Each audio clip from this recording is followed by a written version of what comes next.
is a proud presentation of Southeast Missouri's ESPN Radio Sports Network. It's time for the Red Hawks Coaches Show, live from Wings, etc. Hear the Coaches Show every Monday at noon on SEMO ESPN 1220 and at 93.5 FM. Also at SEMOESPN.com and the SEMO ESPN app. Plus also watch the Red Hawks Coaches Show webcast live at SEMOESPN.com. Now, somebody go live. Let's go live to Wings, etc. for the Red Hawks Coaches Show. All right, welcome in the Red Hawks Coaches Show. We are at Wings, etc. in Cape Girardeau. Going to be talking Red Hawks hoops with head coach Brad Korn. He is here, and we invite you to join us. If you've got time during your lunch hour, swing on by. If you know where Steak and Shake is, they share the parking lot with Steak and Shake. Wings, etc., where they've got their award-winning jumbo wings for dine-in or carry-out on Mondays for just 69 cents. So that is a fabulous offer for their award-winning jumbo wings. If you're not in the mood for wings, check out their full menu. It features their freshly made burgers. They have wraps, subs, quesadillas, entree salads, smoked ribs, and much more. And if you're coming for lunch, they have daily half-pound lunch specials starting at just $7.99. It's good food, great times. Wings, etc., host of the Red Hawks Coaches Show. And SEMO getting set to climb on the bus today and make about a 4-hour journey over to Terre Haute, Indiana, where they will match up for the first time in 18 years with the Indiana State Sycamores. However, the last time they played was in New Orleans, Louisiana, back in 2002. I remember that game, broadcast that one. Indiana State was a winner. The last time, though, SEMO played in Terre Haute, 1975. So it has been a long time. Let's welcome in the Red Hawks head basketball coach, Brad Korn. Indiana State, a team that you were very familiar with in the Missouri Valley Conference, but SEMO doesn't play them very much in men's basketball. Yeah, a little bit strange just with the proximity, and obviously that's what we've talked about all year long. With the schedule that we put together this year was just trying to stay as close as we could. Bus trips, obviously, and Indiana State fits that mold. And I've known Coach Lansing for a long time, obviously with my time in the Missouri Valley. He was assistant there and then ultimately becomes the head coach when Coach McKenna left and went to Oregon. So very familiar with them, and his teams are always play with a great offensive pace, tough-minded.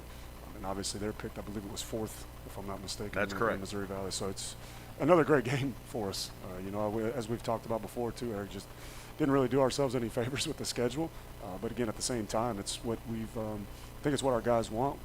They're competitors. They're tough. They're gritty. And so we're just continue to plug away. The last time, as I mentioned, the Red Hawks played Indiana State. We played in a tournament in New Orleans in 2002. And SEMO played Tulane, which was the host school of the little tournament down there. Wisconsin, Milwaukee. Bruce Pearl was the coach at that time, and then Indiana State, and Royce Waltman was the head coach, the late Royce Waltman. So I'm sure you remember Royce Waltman. That guy was a really good basketball guy, and he was a Bobby Knight guy. Yeah, he was. His teams were tough. They had good players. Actually, my first year in the league is when they won the league. Indiana State had won the league. I believe it was maybe 98, 99. So Coach Walt, he did a tremendous job. Those were always tough games. And actually got to do another interview later with their, I think their color guy for ESPN Plus is Matt Wren, who was also a former player there at Indiana State. So a lot of those guys, a lot of the guys that I played with, one of the players on that team is actually a referee. Now he's actually an up-and-comer. Nate Green was player of the year, I believe, or defensive player of the year. So they've had a lot of players over there over the years, and it's really been no different with Coach Lansing. We'll talk more about the Indiana State Sycamores coming up, and they were a winner in their last game on Saturday. They took on Ball State and knocked off Ball State. They were up 15 at halftime. They end up winning the game by 10, 67-57. A lot to get into with Indiana State. Let's recap your first conference game of the season. UT Martin came to town, and obviously emotions are in a different area for UT Martin with the sudden and tragic passing of their head coach, Anthony Stewart, someone who you coached with at SIU. So all of a sudden, I don't know what the motivation would have been for UT Martin going into the season, but I got to believe that motivation has changed just a little bit. They've got a little bit more that they're playing for. They're playing for their coach, aren't they? Yeah, and I think you could tell by the way that they came out at the start of the game and just the energy and the pace in which they were playing. And we tried to tell the guys that you can't put a scouting report or film on the level of inspiration, I guess you'd call it, that a guy can play with. And I think they came out with that mindset, that mentality. They were shorthanded due to COVID. I think they had 7, 8 players, or 6, 7, 8 players. So that everyone, they came in with that kind of that free feel, and just really played with a great spirit and an energy about them that I didn't think that we matched early, and that put us in a hole. And that just seems to be the same thing, that we had to fight our way back. It's tied at halftime, but then again, we hit too many lulls in that game, and they had 2 guys that they could just consistently go to and get a basket. And, it just seemed like anytime we got some traction, we'd give one right back the very next possession. And so just this kind of those deflating possessions, where you feel like you're trucking, and then you just hit this little bit of a proverbial wall, and then I was like, now we're looking around. It got up to 8. It's like, well, wait a second, where's this thing going to go? But again, to our kids' credit, we fight back, we claw, we scrap, tie the game, and it just unfortunately seems like Groundhog Day. The kid goes length of the floor, and unfortunately another buzzer beater for us. It was almost exactly like the game at Evansville. However, their point guard that drove actually used the backboard at Evansville. This was a short jumper on the right baseline that went down for their point guard, Eden Holtz. He finished with 4 field goals, and one of them came with 0.2 of a second left in the basketball game, 69-67. You know, oftentimes you talk sometimes with football coaches who are playing one of those no-huddle, high-tempo offenses. And so you watch it on film, maybe you work against it in practice just a little bit. You may say as a player and, watching film, we're ready for this. We've seen it. We understand. You may not understand how fast it is until you actually get in a game with a team that's running a high-tempo offense. You may have watched video on UT Martin and how fast they play. They were averaging 94 points per game. They only played 2 games, but that's a lot of points that they're putting up. Maybe when you get on the floor with them, boy, this is fast. Yeah, and it's one of those things too. The way in which they play, and they isolate their guys a lot, and so it's not a whole lot of scheme and scouting report. We did a pretty good job on their sets and their actions. There wasn't a whole lot there. Now, when the play breaks down and it's just one-on-one, they had 2 guys that could go and make plays, and they did it consistently. We got a little bit too much of a fouling when we were late into the shot clock, and then again, I thought we were going to see a little bit more press, but because of their short numbers, they didn't press as much. But then obviously they were able to save some of their energy for offense because they were sitting in the zone most of the game on defense. And I just thought that we probably, you got to attack the zone inside out. And Nolan, for whatever reason, our bigs didn't have a great presence down there, and I thought they would actually. And I thought early on that we just tried to attack it too much from the outside in, which was a little bit backwards against the zone. Now, under Coach Stewart, they used a kind of a matchup type zone defense, not your run-of-the-mill zone defense. Did you see a lot of that on Friday? Yeah, it was more traditional 2-3. Okay. Yeah, a little more traditional 2-3, and then obviously as they see how the game goes and evolves, they'll shift some things up. They brought their wings up. I thought as the game went on late in the second half, they really started to get high, and I thought we could get them over the top. We got Nana late in the corner. We ended up going to a really small lineup with Nana being essentially the 5. And so he'd started in that high post area, and then he drifted down into the corner. He got that late 3 across our bench against him. I thought we could get more of that because they started to creep up a little bit more and more as the half went on. And so now that baseline's exposed. And again, I thought we were going to have a little more success with our bigs with the way that they were defending it that way. Boy, the one thing that you noticed in the basketball game, and we talked about it as the game went along, you would get traction offensively, you would make a run, or you'd make a couple of plays. It seemed like they always came back with an answer. There were so many times where you were right there to take the lead in the game. You ended up leading for just 99 seconds. That's because every time you got close to taking the lead, it seemed like they were able to go down and have an answer. And winning ball clubs seem like they always have an answer for the opposing team. Yeah, and it just always seems that we're in that one spot where if you feel like, okay, if we just get this stop right here, we've got control of the game. It happened in Evansville. We go down to the BOB with 1:50 left, and we turn it over, and then they come down and hit a 3. Well, now it's a one-possession game, and anything can happen in one-possession games. So I think we were kind of in that same spot. One play particular that stands out to me is that we scored or got a layup. I can't remember what it was on our end on offense, but then they came right back down, and they threw a length of the floor, bounce pass, caught it, and scored a layup. And so as you're saying, we never could get – we would fight to get to where we needed to do, but we could never just get that one extra stop to get another possession on our offensive end, and now you can make a little bit more of that run. So instead of trading baskets, we got to get a little bit better in those stretches to where we can 3 shutouts in a row and then still be able to score. So now you can create a little bit more separation. They built an 11-point lead midway through the first half, but every time you battled back, and then we go in at halftime tied. So you erase an 11-point deficit, go into the halftime locker room tied, and you got a good stop there at the end of the first half and not allowed them to take the lead. Yeah, very important, and that's what we talked about in that timeout, because there was a timeout right before that possession, and just say, hey, we got to finish the half. You know, those moments right before halves end and right when the second half begins, those are such critical points of the game, and our guys did a good job of focusing on that and getting the stop when we needed it. Again, we just needed a couple more throughout the game. I know everyone, obviously, you look at the end of the game and all these games that we've been in, and you talk about those, but there's a lot of things, obviously, that lead up to that point, and we let a couple possessions go early in that second half to when they got another big lead. I believe it was up to 8, maybe 9 in the second half again. And so it just seems like we can come back and we can fight, and so now we got to find out how do we get that to where it's even, and then we go up 10 and can kind of keep a little bit of that lead and sustain runs on our own. You know, oftentimes you see teams that may have the lead throughout the game, maybe even a double-digit lead, and the opposing team comes back. If that opposing team actually ends up taking the lead, a lot of times those teams go on to win because that momentum, and it's kind of a crushing blow when you give up the lead. And there are a lot of times teams just never are able to recover from giving up the lead. Yeah, I mean, I think we did that a little bit in the Lipscomb game. You know, we were down, or I'm sorry, the SIU game, we were up 9, and then we you know, the lead slowly dwindles. And then when you go into overtime, it's like, what just happened from our guys' standpoint? And a little bit in Lipscomb too. We fought all the way back from 15 down in that one, take the lead, and then again they just were able to shrink that. So in those moments, we've got to find a way to, again, like I said before, get another additional stop, and or be able to execute a little bit better offensively to where we can keep our lead that we've worked so hard to get. Boy, and Chris Harris just came up so big for you, and I'm sure it's not the last time that's going to happen with Chris Harris. 23 points, 7 of 14 from the floor, hits a huge 3 to tie the game late, 7 of 10 from the free throw line, and played 32 minutes for you. Boy, when he's going well, he is a smooth and confident ball player, isn't he? Yeah, he really is, and he just makes it so much easier because you can really run any type of action for him.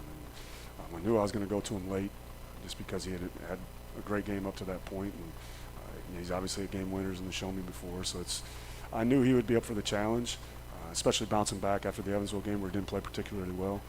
But I know that I always can count on Chris offensively. You know, now we got to get him to the point to where I think his minutes are good. We've got to do a little bit better. Sometimes we let guys maybe go too long as stretches, and so they get a little bit tired, and so that hurts us on the defensive end. So I think the more that we can just kind of keep him in there, keep him fresh that way, and keep him engaged in that, he's always going to be a great offensive threat for us, and obviously other teams know what he does. And I think he learned, you know, I think he had growth from the Evansville game. It was obvious in the scouting report they were going to sit on his right hand in Evansville, and that's why they took so many charges. And I think Chris is starting to understand and learn the game from that standpoint of making adjustments. You know, when you're at the top of the scouting report, everyone's going to have a game plan to go against you. And so now you have to, as the game's going on, recognize and be aware of what that is, and then be able to change and adjust your game as well. Boy, what I think is interesting, too, is one thing you got to remember with Chris Harris, that was only his 8th Division I basketball game in his career. I mean, he only played in 2 games before the knee injury last year, and here's a guy averaging 18 points a game, and it just wasn't working at Evansville. He finished with 1 field goal. This is the leading scorer on your team. You're getting 18 a game from him, and he has 1 field goal in the game. He's still a young Division I player. That was his 7th game of the year. How's he going to bounce back in the next game? I mean, it just looked like he had a memory wipe. Here we go. This is a whole new game, and boom. What happened at Evansville did not affect him on Friday. Yeah, he did bounce back, and it was good to see him that way because, as you said, if that's 18 points that doesn't show up, well, it makes it tough on the other guys as well. Right. And Chris is a competitor, and I think he'll always bounce back. All of our guys have bounced back. You look at our scores and kind of the things that have happened to us within the games, and you know, they've showed a bunch of resiliency, persistence, grit, all those words that we talk about all the time. But you know, Chris exemplified that with his bounce back performance on Friday night. We're going to be talking a little later with Eric Reid Jr., who has made a major impact on this basketball team. So we'll talk with Eric Reid Jr. a little bit later on in the show. Make sure you hold on for that. But Eric Reid Jr., a guy that I mean, just from what I've seen, every time he shoots, I think it's going in, no matter where it is. I mean, he is just an exceptional shooter. He went into the game against UT Martin 6th in the conference in field goal percent. Not three-point field goal percentage, just in field goal percentage. He's top 3 in three-point field goal percentage. Talk a little bit about Eric Reid and his ability to get his shot. Some guys you got to run sets for in order for them to get their shot. They may be a great shooter, but you got to get them a shot. This guy hunts and gets his own shot. Yeah, he does. And probably the biggest thing with him is consistency. He's so consistent. You know, he doesn't play any differently in the games that he does in practice. And I don't think you see that a lot of times from guy to guy. You know, some guy may be just a gamer. When the lights come on, he goes to another level. Eric Reid practices the exact same way that he does in the games. And so, as you said, every time he shoots it and he misses, I'm like, what happened? Did he get fouled? You know, and he didn't travel against Evansville, by the way. But I'm not going to go down that road. But he's getting on the floor to grab a loose ball before it goes out of bounds. He's tough. He's defensive-minded. And then you talk about his offensive numbers, which have been unbelievable to this point. But I'm not surprised by any of that because of the way that he approaches the game, the way he's a competitor, he's feisty. He gets in the gym and he works. He goes extremely hard on every rep. He never really takes a play off. And that shows in his game. I think that, again, that's why he's been so consistent. Now, he was 2 of 7, I believe, the other night. And didn't shoot it particularly well. To me, that was an outlier performance for him. And again, like we've talked about Chris, I fully expect Eric Reid to bounce back. How about DQ Nicholas, coach? He finished the game 11 points, 6 rebounds, 4 assists, 2 steals in 32 minutes. Are you starting to see him get more comfortable in your offensive system? I think so, and I think he's starting to understand things a little bit better as well. Again, like we talked about with Chris, and understanding game plans and how the game's going and making adjustments. And every time that you touch the ball doesn't mean that you have to score. You know, a lot of times we tell our guys too, and let's say it's a ball screen, for instance. A lot of times that ball screen is not for you. It's for everybody else because they're obviously going to take away you on a ball screen. So I think the more that he understands that, again, we've talked about Chris Harris only being his 8th game. You know, DQ was only a freshman a year ago. Eric Reid had never played in a Division I game before. So although we're older on paper, when you look at the junior, senior, the roster, redshirt junior, still fairly new to the Division I experience in the Ohio Valley Conference. And so I think DQ is still getting to that point. And you know, I think we can help him a little bit too in getting him in some other situations and other spots on the floor, especially in late game situations. Nana Akenton in the basketball game, coach. He finishes with 5 points, but he hits a big three-pointer late, as you documented. Also 2 assists, 1 steal, and you look around at what the numbers are for Nana Akenton. Excellent three-point shooter, but boy, he's top 20 in the league in rebounding. He's giving you something, rebounding the basketball, blocking shots on occasion. I mean, he does a whole lot of things out there on the floor. Yeah, to be quite honest, I've probably played him a little bit too long, or at least in too long stretches, because he does go so hard, and he probably just wears himself out a little bit. So we've got to do a better job of watching that. But again, he's one of those guys I just feel comfortable with because I see all those things in practice, his athleticism, his rebounding. And you just always think that he's just going to do it. And then sometimes, you know, when you get tired, the first thing that goes is your mind.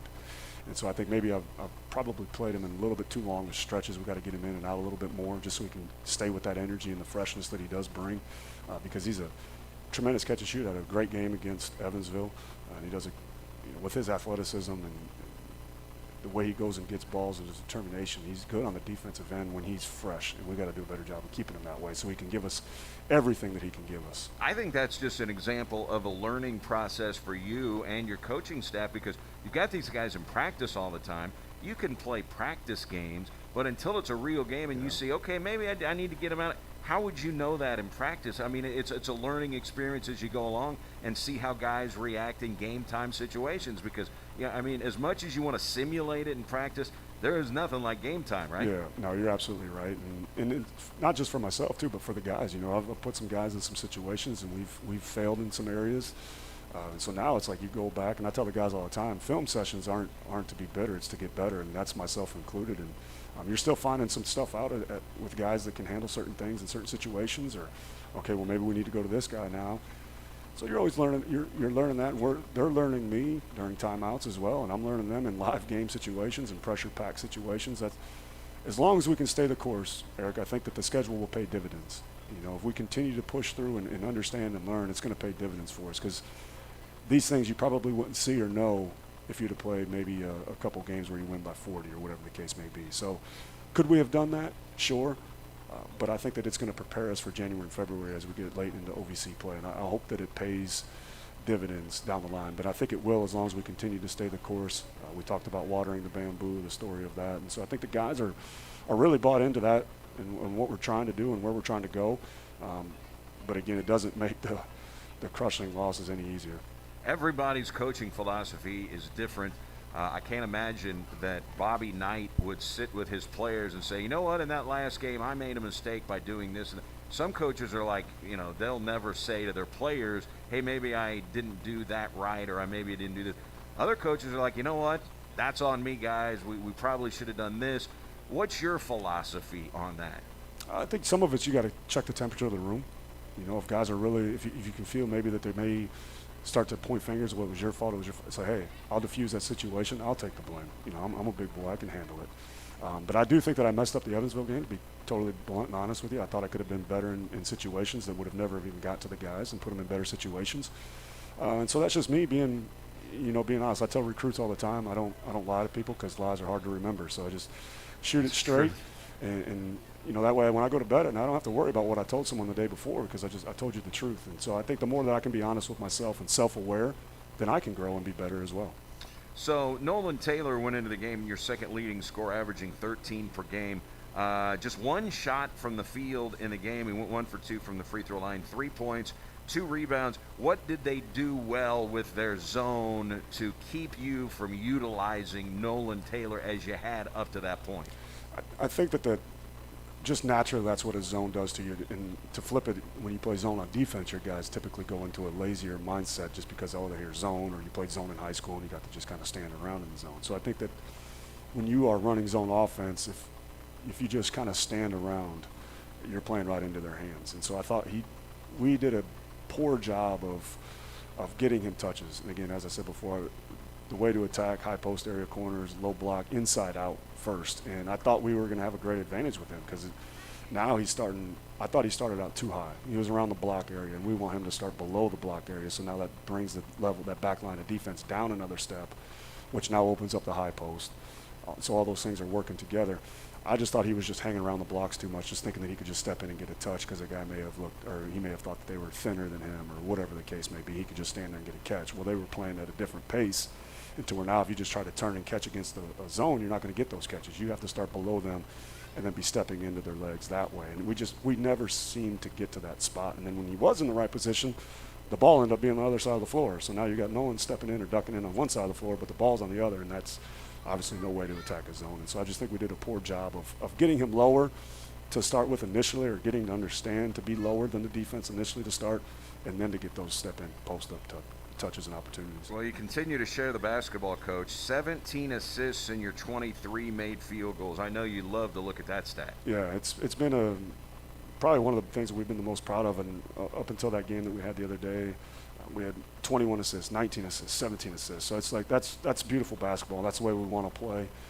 Again, it goes back to tell the guys all the time, good shot or a great shot. And as long as we're getting great shots and the ball's moving, there were a couple possessions there, Eric, where we missed. We just missed. I mean, there was a couple times I was clapping as the ball was even still getting passed, just because it was the right basketball play. And over the course of the long haul, over the course of the season, those plays will pay off. And Eric Reid had a couple great shots that just didn't drop. And I fully believe that he'll make those down the line. So as long as we're playing the right way, I think shots will fall.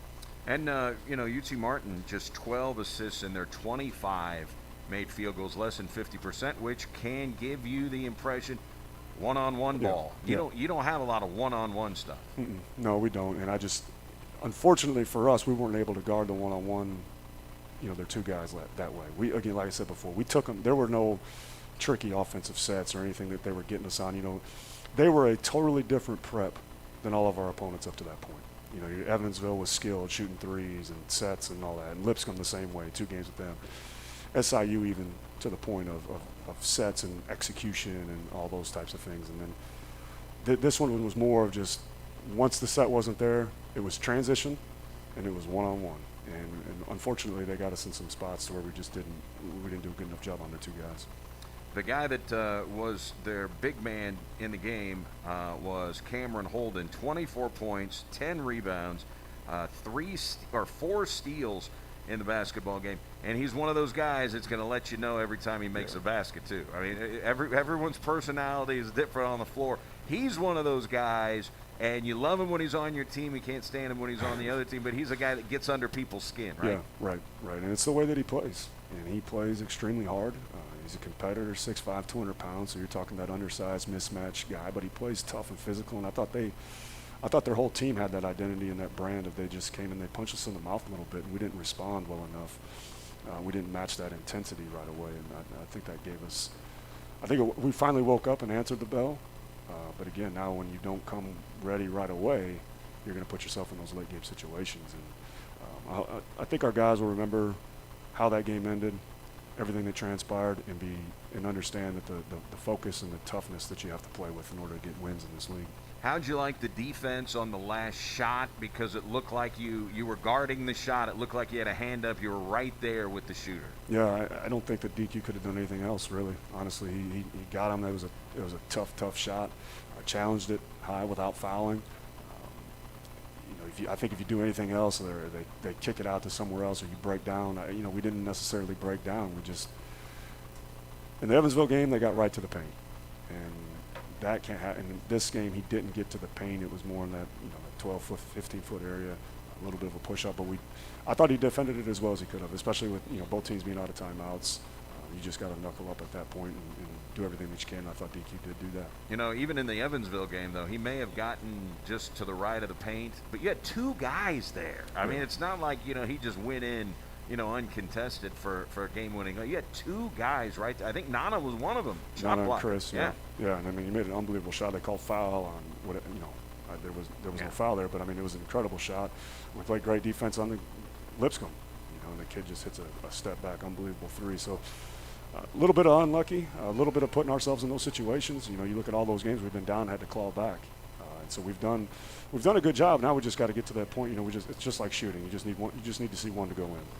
And I think for our guys, it's like confidence is just one win away. Not that we don't have any confidence, but it's like, man, how many times? I mean, I've never been a part of anything like that in my career. So it's just, but the kids are resilient. They keep fighting. They keep going back to practice. We just had a great practice. As I've always said, I love coaching these guys. They make it easy on me, and I think we'll continue to plug away. So they shoot 17 free throws. I'm sure you can live with that. I mean, it's not like you were fouling and sending the line a bunch, and they're a really great free throw shooting team. That really wasn't the case. I mean, you did a nice job of not letting them consistently get to the free throw line. Yeah, and I just think that I thought we did at the beginning of the game. They were coming in with a bunch of confidence and inspiration that we talked about earlier. Well, I think we did a poor job early of not answering the bell from the standpoint of they got to see their first 4 shots go in. That just gave them more fuel and just gave them more confidence. They didn't need any more. They didn't need any more help from us. They were already going to come in and play with that. So I think when they came in and it was just like boom, boom, the way that they were moving, and then they hit their first 4 shots, it was like, they're going to get going here. And I just think that fueled their confidence, and now they felt, hey, we're invincible, and that's how they kind of played. Well, one thing that you did very well in the game, and that is you only turned it over 11 times. Yeah. And then when you did turn it over, they weren't able to capitalize much. They only had 8 points off 11 turnovers. So you did well after turning the basketball over. Sometimes a turnover will lead to an easy basket. Sometimes a turnover, a guy puts his head down and then he gets scored on, or will turn around and immediately commit a foul after a turnover. You see that, a frustration foul a lot. But only scoring 8 points off 11 turnovers, that's not bad. Yeah, that wasn't an issue for us. I think it was 4 turnovers at halftime. Yeah. And we had 2 of them early before the first media. So you're talking, we played pretty much a 16-minute half of basketball with 2 turnovers, which is great. And then we assisted, as you mentioned. So that part of it, the assist turnover wasn't an issue for us. And again, I think it just came down to really just some toughness and some one-on-one, being able to defend your man one-on-one. We say guard your yard, and a couple of those plays we just weren't able to get defensive stops. So right now you have played 6 games thus far. And there are 12 teams that play basketball in the OVC. You're 6th in scoring out of 12, 73 points per game. You've got to like the scoring has been certainly good enough to win all 6 of these basketball games. You're shooting the ball at 45%. That ranks 5th. But where you've really excelled, you're the 2nd most accurate three-point shooting team in the league at 38%. So right now, of the 12 teams in the league, you're the 2nd most accurate three-point shooting team, led by, Eric Reid, Chris Harris, and Nana Kenton. I mean, those guys have been really shooting the ball well. Yeah, and we talked about it after the very first game when we made some threes against Kansas City. I was just like, hey, did a couple other interviews. Are you surprised by the way you guys have shot the basketball? And really, again, I'm not. Just because I see Chris Harris, I see, Eric Reid, I see Nana, I see those guys put in the work to make those shots. And, now can we get some other guys to get a little bit more consistent with their jump shot, because I feel that they've been putting themselves in the right spot, and I think it speaks to the assists as well. It's one thing to make a three, but again, it's good versus great. A lot of times I think people say, oh, my shots. It's like, well, what kind of shots are you shooting? And if those aren't good shots, well, your percentages aren't going to be very good. And so now, are we working hard enough to get a great shot instead of a good shot? You look at DQ Nicholas, Coach, in terms of shooting the three-point basket. He's only hit 3 this year, but he hit a big one in a game on Friday. Is he a guy that is going to be someone who's a threat from three-point range? Because if he is, I mean, you could see they backed off of him a little bit out on the perimeter. One reason is, I mean, if you get too close to him, he is so quick. He's blowing by whoever his defender is. But if DQ steps up and starts hitting 1 or 2 a game, is that going to change how they guard him on the defensive end of the floor? Yeah, I think so. And DQ's even admitted to himself that sometimes, as the game goes, it's like, okay, well, I need to go make a play here. I need to score. My team needs me to score. Instead of just kind of letting it happen organically or naturally. The part of our offense and everything that we were trying to do and initiate is now it gets him off the ball a little bit if we're executing it the correct way. And now he gets to be a decision maker off the ball as well, which I think helps him. Sometimes some guys are very good with on-ball decision making, off ball screens or what have you. Other guys are a little bit better at making decisions off of screens when the ball's not, they're not dominating the basketball. So I think the beauty of DQ and the struggle of DQ is now to get him to be able to do both, because he has so many different attributes that we can use, and it's now finding what makes him the most comfortable and the best spots on the floor. But I think he's got the ability to do both. Anytime he shoots, even last year, you're just watching film from a year ago, he was a good catch and shoot guy. When the ball wasn't in his hands, it's hard for a guy to start the ball or start with the basketball, initiate the offense, then get off the ball and make shots. So it's like, can we find another combination that allows him to be off the ball and be able to be that catch and shoot guy, or to be able to make decisions now off of a screen when the ball hits his hands instead of him starting with the basketball. And if he can get to the rim, Coach, I mean, he is clearly your best free throw shooter. I mean, there's a guy that you probably would like to see at the line a little bit more, considering how automatic he is from the stripe. Yeah, he's and again, that's why I have a lot of confidence in DQ.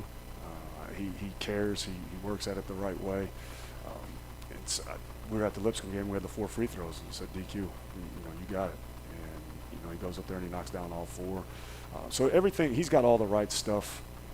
And I think that he's just got to be a little bit more patient and not worry or panic as much if things aren't going his way right away into a game. And the block shot that he had on Friday, that was a highlight reel block. I mean, he's a guy that is a point guard that has the athletic ability to maybe block a few shots. Yeah, he does, and he had the one against SIU as well with his left hand, yeah. Which is even more incredible because he just, he doesn't quit on plays. He's got a great motor, obviously very, very athletic. So he's got a lot of those intangibles, and he enjoys defense. Eric Reid enjoys defense. So I think the more that we can have of guys like that, the better off that we'll be. So you're the 2nd best three-point shooting team in the league, and you're also the 2nd best rebounding team in the league, Coach. In terms of rebounding margin, a +7. Now, UT Martin out-rebounded you by 1, which is a little surprising considering sometimes it's hard to rebound out of a zone.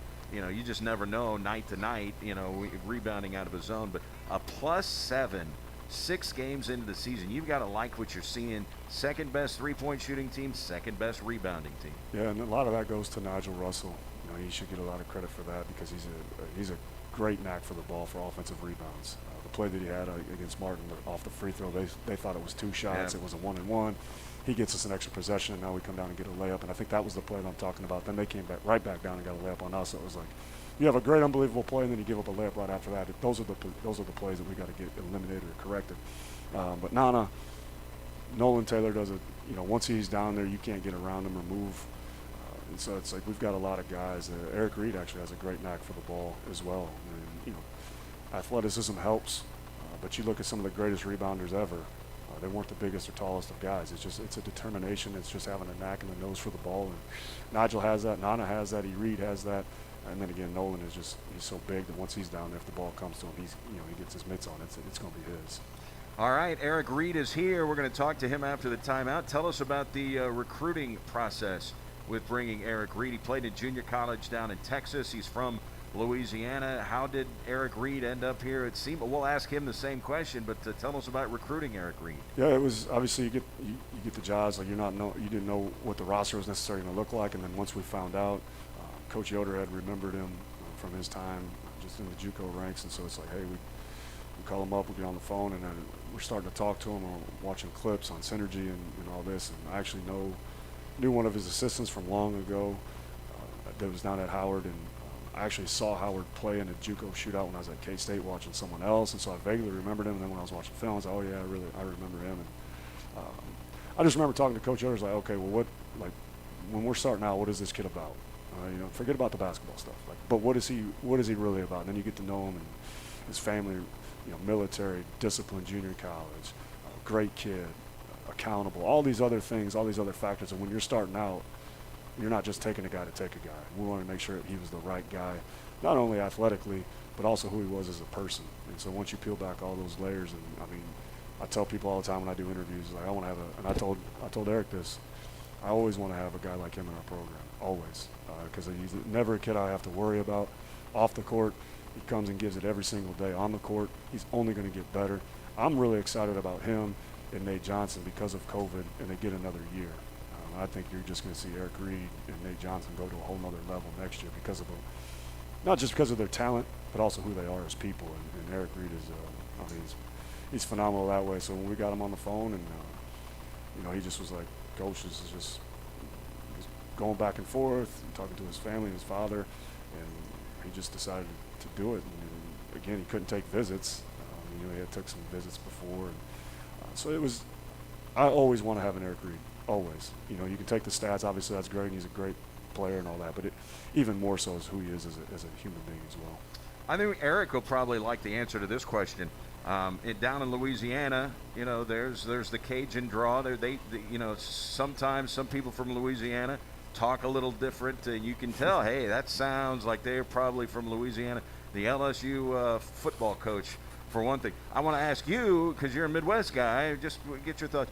If you're talking about the capital of Louisiana, are you pronouncing the city New Orleans, New Orleans, New Orleans?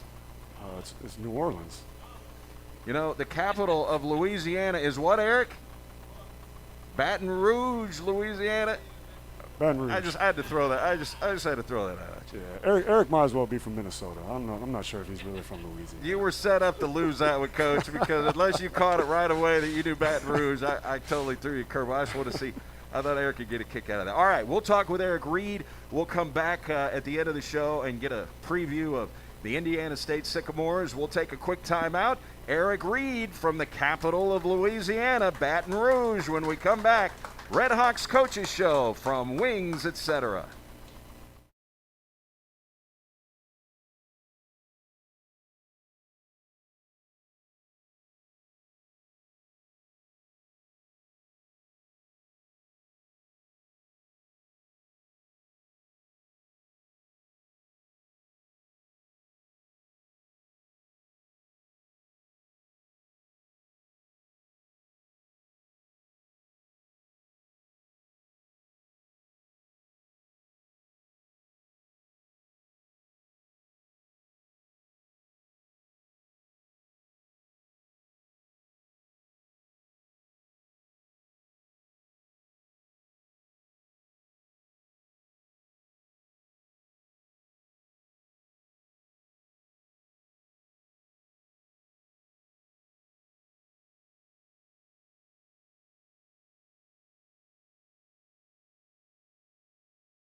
Welcome back. It's the Red Hawks Coaches Show from Wings, etc. in Cape Girardeau. Just a reminder, we will not have a Coaches Show next Monday, so it'll be a week from Monday. We will be over in Jackson. No Coaches Show next Monday because of our wall-to-wall coverage of the Southeast Missourian Christmas basketball tournament at the Show Me Center.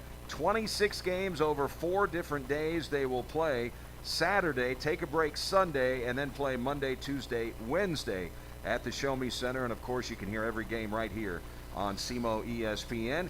We are at Wings, etc. And a reminder, if you're coming to Wings, don't forget about their famous appetizer lineup, and that includes their ultimate nachos and their new deep-fried pickle chips. That's right, pickle chips. So if you see a new item on the menu, try the pickle chips. The laid-back atmosphere here at Wings, and of course we've got I don't know how many, we've got over a dozen flat-screen high-def televisions here, and they've got the best sports programming, including the NFL Sunday Ticket, Monday Night Football tonight. You can watch it right here at Wings, etc. Let's welcome in Eric Reid Jr. to the program, the Red Hawks first-year guard out of Baton Rouge, Louisiana. I kind of got coached there with the capital of Baton Rouge. Wait, New Orleans. Wait, is it Baton Rouge? The deck was stacked against him, I think, on that one. They do say New Orleans, though, right down there? New Orleans. New Orleans. Yeah. Okay. All right. Well, hey, we trust you now. In Baton Rouge, it's all about LSU in that neck of the woods. Did you grow up a fan of LSU? Oh yeah. Back when I was, young, I've always wanted to play under Coach Les Miles, who was the head coach at the time when I was a football player in high school, and I always wanted to play football for LSU if I ever got the chance to. But obviously things didn't turn out that way. But I'm still blessed. So when did you decide it's going to be basketball over football? My junior year of high school, I decided to just, stick with basketball. I had more of a passion for basketball, and I have a will to work in basketball, and not so much football. Now, what position did you play in football? Everything. Everything. I played quarterback, receiver, free safety, linebacker. They put me at fullback a couple times, put me at running back, everything. What was your favorite position when you played football? Did you like, scoring touchdowns, or did you like laying the wood on offensive players as a defender? I like scoring touchdowns. I love playing quarterback. You have control of the game, control the pace of the offense. That was my favorite thing to do. What was your best moment in football in high school? Ooh, let me think. Oh, I was playing one of our rivals, West Feliciana. I caught a pick in the end zone, and I was about to take it to the house, but dude laid me out in the end zone. It was a touchback, but it was still our ball. But that was probably my favorite moment. Saving a touchdown against your arch rival. Yes. Nice. So LSU basketball, you and I were just talking. Just because you root for the Tigers in football, you're not a huge LSU guy in basketball. Not at all. Not at all. I went to school. It's crazy. I went to school, in LSU's backyard. I went to University Lab, which is the lab school for LSU. And, I just never really fell in love with basketball so much. It was always new coach here, new coach there, so I never really got a chance to adapt, We've got the New Orleans Pelicans down there. So growing up, you got to see CP3 play. Then it was the Anthony Davis show. And now, what's the excitement level down there now with Zion Williamson? It's a whole different feel. Like, when you go to the game, when you did go to the game, I remember the one game I went to was packed. They love Zion. They love him. So you have seen a lot of basketball over the years. Have you ever seen a guy like Zion Williamson with that athleticism, as big and strong as he is, to be able to move and jump like he can? Never seen it. Never. Other than LeBron, that's what I tell people. Other than LeBron, I've never seen anyone move and jump like Zion. Well, when LeBron came into the league, he wasn't the greatest outside shooter, but he had turned himself into a great shooter, and that was because of work ethic. Is Zion, you think, a guy that is going to develop his game? I think he will. You get the way he talks and the way he, presents himself. You could tell he's a hardworking kid. So, I think he'll pan out. So you went to Howard Junior College. That is in Texas. First of all, where is it in Texas? And how did you end up down at Howard College? Howard College is located in west side of Texas, Big Spring, Texas. It's like, I want to say from Louisiana, it's 12 hours. Okay. And so how I got there, my dad and I, I was struggling to get, recruited from schools, and we decided to go JUCO. And we got a call from a coach out West Texas. Coach Korn knows him, Coach Cotton. He gave me a call, and we took an 8-hour or 12-hour drive all the way to West Texas just to, have a conversation and, get the deal done, sign there. And I tell people that was probably the biggest changes. That was probably like my biggest adjustment for everything as far as basketball and my work ethic. It changed my life. So you're saying that that program was pretty disciplined, work ethic developed, everything happened when you were at Howard? I wouldn't say everything that happened when I was at Howard, but it put me at a different level of work ethic. Like I thought I had a good work ethic until I got to Howard, and he basically changed the way I work and had me working even harder. Averaged 16 points a game last year, 27 times in double figures, and 47 three-point baskets. So have you always been a great shooter, or did you have to work to become a great shooter? I had to work. It took years just to, develop a good jump shot. Years. So how many shots a day did you get up, coming out of high school at JUCO? How many shots are you getting up now? When I first started working on my jump shot, I would probably get up 350 to 400. Now I've always tried to go to the gym late at night and probably get up 500, 550, 600, something like that. So if you're going late at night, is it tough sometimes to find a place to shoot, to get the gun, to get maybe an assistant coach or a teammate to come out there, rebound for you, or work with you? It's this is all if you're dedicated. I don't have a problem rebounding for myself. If somebody's too busy, I'll, shoot it, go get it, shoot it again, keep going. So I have already determined that every time that you shoot a ball, I think it's going in. I mean, that's how good you have been shooting the ball. And when the ball doesn't go in, I'm like, whoa, what happened there? Did somebody get his arm? Was there a foul? Was there a foul on the play? Who's the best shooter on the team? Shooting contest, who wins? I want to say me. I'm Okay, going to always say me. I'm going to say me. You could say you. Yeah. All right. Who would be your toughest competition? Is it Chris Harris? Is it Nana? Is it DQ? Who is it Dylan Branson? Who's going to be your toughest competition? I would say DQ. I go against DQ every day in practice, and like Coach Korn said, he brings it every day. So I know every time I step on the court with DQ, I have to bring it, or he's gonna whip me, or it's gonna keep going back and forth, back and forth. Now, how tough is it? Because we see the kind of athleticism and quickness that he has. How hard is it to stay in front of DQ Nicholas? Oh, it's tough. It's tough because he's so quick with the ball. He's shifty. He knows how to get to his spots. He's good at reading defense and making good passes. So I just try to stay in his vision, try to deflect passes and try to keep him from shooting the ball. Is he one of those guys that don't look away for any second when he's got the ball because it may be coming to you? Yeah. He's a phenomenal player. I can honestly say he's a phenomenal player. All right, the best vertical leap on the team, does that belong to DQ? Yeah. Yeah, I got to give it to him. It definitely belongs to him. I don't know if y'all seen him in warm-ups, but he gets up, and it's almost like a video game. It gets up that high. All right, what's your vertical like? I only have a 43-inch vertical. I think he has like a 50 or something crazy. But I don't really have, the between the legs, or, the windmills. I don't have any of that. All right, so what are the percentages that we see you with a two-handed throwdown at some point in a game this year? I'll probably say maybe 20%. Okay, how about a one-handed throwdown? Oh, one-handed? I'll bump it up to 40%. Okay. I might bump it up to 40%. All right, we're looking to see that.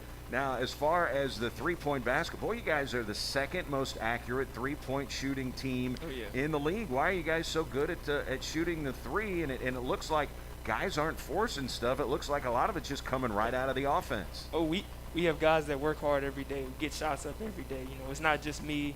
It's not just Chris. It's not just DQ. Everyone, you know, wants to win. Everyone has the goal to change the perception of SEMO basketball, and that's what we talk about every day. And you know, guys work hard and they show it. You know, I bet when you're coming out of junior college and you're hoping to get that Division I offer, you're thinking, okay, I got 2 years left. That's it, 2 years left. And then all of a sudden you have 3 years left. How's that change your mindset of everything?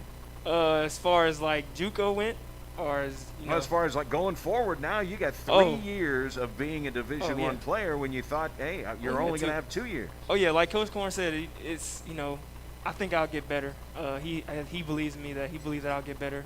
We got other players who will get better as well. So, you know, it's a learning process, you know, and you just fall in love with the process. That's all it is.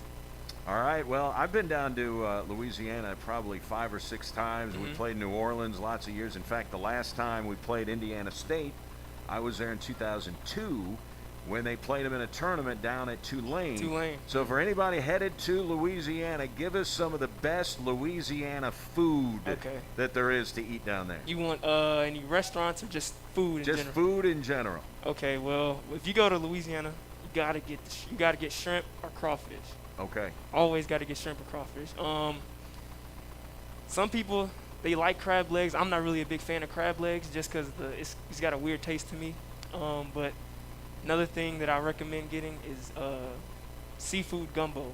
All right. Make sure they have, if you put crab in that, now crab tastes good in gumbo. Now, see, I didn't think there was going to be any way that we couldn't have a conversation and you not bring up gumbo. Right? I mean, what's your favorite gumbo? Like a seafood gumbo. Okay. That's my favorite one. If you was to take away gumbo from me, I'll probably tell you jambalaya. Jambalaya? Yeah. Now, there's a proper way and an improper way to eat a crawfish. Tell us. So the way I was taught to basically pinch the head and you squeeze the tail. So you squeeze the tail and you pull it out. That way you can get all the meat that's inside the head. So that's what I was taught. It's very disturbing, but that's how I was taught. There's a delicacy down there. We know. I don't know. We've got a restaurant here called Broussard's. They might have crawfish. Yeah, I love Broussard's. Yeah. That's a very good spot. A lot of good Cajun food there, and I know they have Gator. What's Gator taste like? It's like tough chicken. It's very tender. It's very tough, and you really got to takes a few bites to get it down. So, for me, I love Gator. That's a good food. I think I'll stick with the gumbo, if you don't mind. All right, so you got Indiana State tomorrow. That's weird that we're playing a 12 noon game on a Tuesday. What are your thoughts going into this game? This is a team that finished tied for 3rd in the Valley last year. Preseason picked to finish 4th. This is a good team you're playing tomorrow. Oh yeah, it'll be a test for us. I got faith in all of our guys, and I believe that we'll come out ready to fight. You know, they're gonna come out strong. I believe we just got to come out and compete with them, and we'll make plays in the game. So. All right, so it's New Orleans officially. New Orleans. New Orleans. All right, we got it from Eric Reid, Baton Rouge, Louisiana native. Thanks so much, Eric. Best of luck on the rest of the season. We'll see you over in Terre Haute tomorrow. Thank you. Eric Reid Jr. here at the Coaches Show. Stay tuned. We'll talk with head coach Brad Korn. Get the scouting report on the Sycamores when we come back. Red Hawks Coaches Show from Wings, etc. on SEMO ESPN.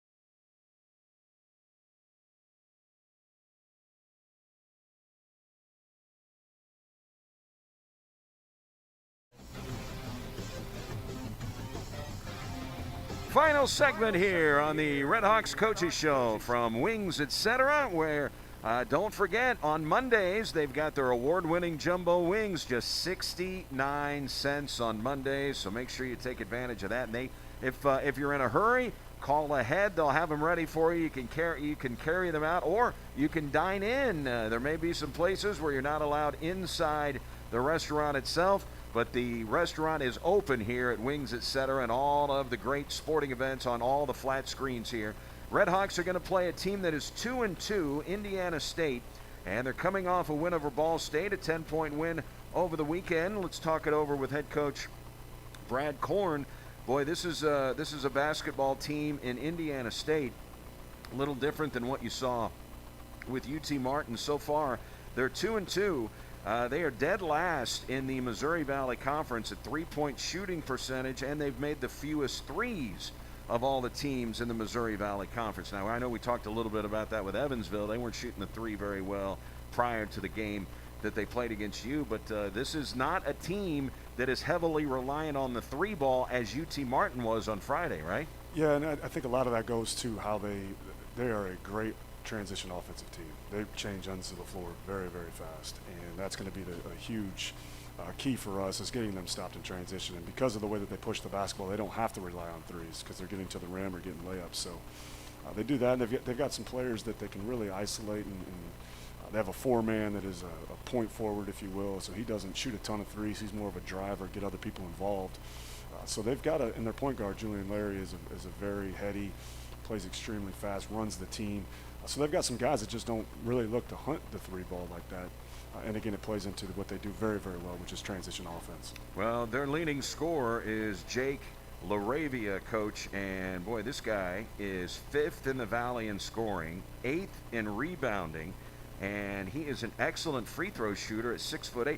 That's the thing that jumps out at you with Indiana State. I mean, they are an awesome free throw shooting team. They are 3rd in the Valley, and if you just look at some of the guys in their lineup, their 6'8" post player is 86%.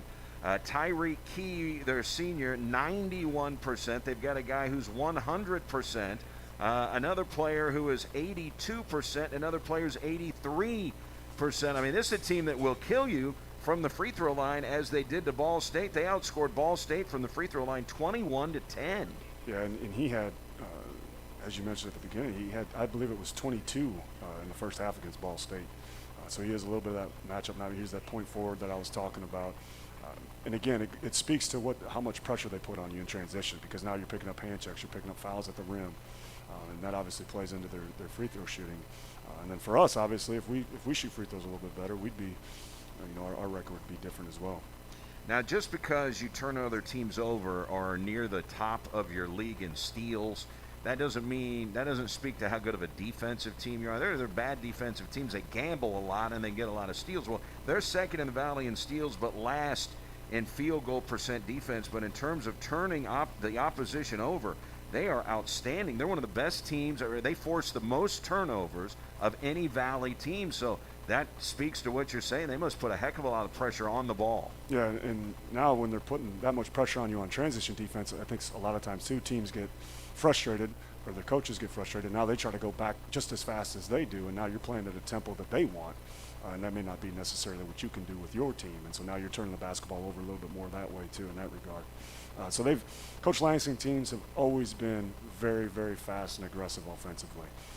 And then defensively for us is going to be a key, is being able to handle that pressure. Julian Larry, the point guard, will pick up full court and work you, and he plays the whole game. He enjoys that role. They're going to hedge ball screens, which means the big guy's going to come all the way out and prevent the guard from turning the corner. And so we've got to do a good job of being able to play tough physical offense, which a lot of times you hear about tough physicality with defense, but we have to play that way offensively because the ball's got to get in positions. Otherwise, they're going to have us strung out. Now that's going to force us to take bad shots, which then leads for them, plays right into their hands to go on transition offense. Boy, and then, it's already tough enough on the road, but playing defense without fouling a team that is a great free throw shooting team, right? Yeah, that's going to be the biggest thing for us. Is we didn't do a good job of that in UT Martin to be able to keep the ball in the paint when we really needed to. So it's really going to be that much more important. And we always tell the guys, especially in transition defense, you don't have a man. It's always basket and the ball, and then we'll figure out the matchups after that. But we got to do a very, very good job in transition offense, and then we have to be strong on offense if we're going to have a chance on the road. Okay, you guys are hopping on the bus. When are you pulling out and headed over to Terre Haute? As soon as I get over there. Okay, so they're waiting on you. Yeah. We're holding you up here. Okay, no, Coach. No, you're fine. 12 noon. Interesting. It was originally scheduled for 4 o'clock Central Time. At 5, they're in the Eastern Time zone, right. But 4 o'clock our time. But you got that moved to 12. You probably like that, right, to be able to get back for the holidays? Yeah, and actually Coach Lansing had said, hey, do you mind if we play at noon? Just because there's no fans. They're not allowing fans, so we can't even we have no pass list for the game. So that's kind of unfortunate. But he just said, with no fans around the holidays, it gives us a time. You get back at a decent hour. Now guys can get home, and you can kind of steal another day of break. So our guys will go home for Christmas. I thought that was important. I know a lot of people aren't going home. Thankful to our administration that are allowing us to do those types of things and be able to come back and test. And they've done an unbelievable job with that, of letting us, run the program that way. Amongst all this craziness. So I just thought it was really, really important to get the guys home and just get that mental break, be with your families during the holidays, and then come back refreshed, ready to go for OVC play. All right, we will see you over in Terre Haute tomorrow, and we say certainly Merry Christmas and Happy Holidays to everybody who is listening. And the holidays are right around the corner. I know everybody's excited about it. I saw your girls a little bit earlier. They can't wait to get it going. I've got 2 daughters as well. It's their favorite time of the year. Yeah, it really is. And we had a Christmas party last night with the team, and just the feeling and the spirit of Christmas is what it should be all about. It should be all about people. It should all be about enjoying your life. And we've got a great group of guys. I love coaching them, and no matter what happens the rest of the year, that won't change. See if we can give the Sycamores a bah humbug tomorrow. Right ahead of Christmas. Coach, we'll see you in Terre Haute. Thanks so much for your time. Appreciate it. You got it, Eric. Thank you. That's Coach Brad Korn, and that's going to do it for the Red Hawks Coaches Show. Max Kellerman coming up next here on SEMO ESPN Radio. So we will talk to you tomorrow night or tomorrow afternoon, 12 noon tip-off, and you can hear the game, of course, on Real Rock 99.3 FM. Until then, enjoy the rest of your Monday, everybody. So